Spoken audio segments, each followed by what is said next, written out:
السلام عليكم ورحمة الله وبركاته. أهلا بيكم. تعالوا نعمل كفتة العدس البني. العدس كده سبته يعني ليلة أو 3 ساعات بالظبط في المية منقوع. كنت حاطة كوباية واحدة من العدس ففرشت كده وبقت كبيرة جدا، ويعني غطت الجردل. يعني الجردل ده كان كله مية وكان عدس بسيط فيه. فعبال ما سبته ال3 ساعات بيكونوا كافيين جدا انه العدسية تدوب كده وتنفع تتخلط بسهولة. ففرمت بقى الكمية بتاعتي من العدس، حوالي نص كيلو من العدس اللي بجبة، وحطيت عليه بصلاية صغيرة كده زي ما انتوا شايفين، وكمان حزمة كده من البصل الأخضر. البصل الأخضر بيبقى جميل جدا مع الكفتة. وفرمتهم. وطبعا أنا فرمت العدس الأول. ما برقعش البقوليات لمدة طويلة لأنه ده بيخليها مية مية كده شوية، فمش بحب الحركة دي.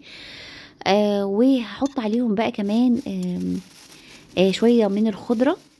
الخضرة كانت عندي في الفريزر فحطيتها على الكفتة بتاعتي. حطيت ملح ومعلقتين كبار من السمسم المطحون ناعم وفصين توم مفرومين، وكمان هحط عليها خلطة الكفتة الجاهزة. حطيت من الكيس ده، حطيت منه معلقتين 3 كبار كده، وشوية من الكزبرة.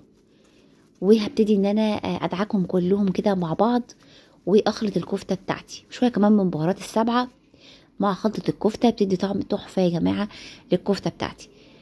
دي شوية البهارات واكمل عجن. زي ما انتوا شايفين قوام الكفتة بتاعي هش وجميل. زي ما انتوا شايفين كمان بتتصبع معايا حلوة جدا، وما ضفتش عليها اي حاجة ولا بطاطس ولا اي حاجة. وفي زيت بقى سخن وغزير هبتدي ان انا احمر صوابع الكفتة.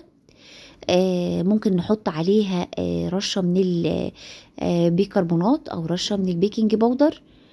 انا حطيت حوالي نص معلقة صغيرة من البيكنج باودر على الكمية اللي هي نص كيلو من العدس. اعملوها بقى زي ما انتوا حابين. ممكن تقدموها كده محمرة زي ما انا قدمتها، وممكن تحطوها في صلصة معمولة بالثوم زي كفتة داوود باشا.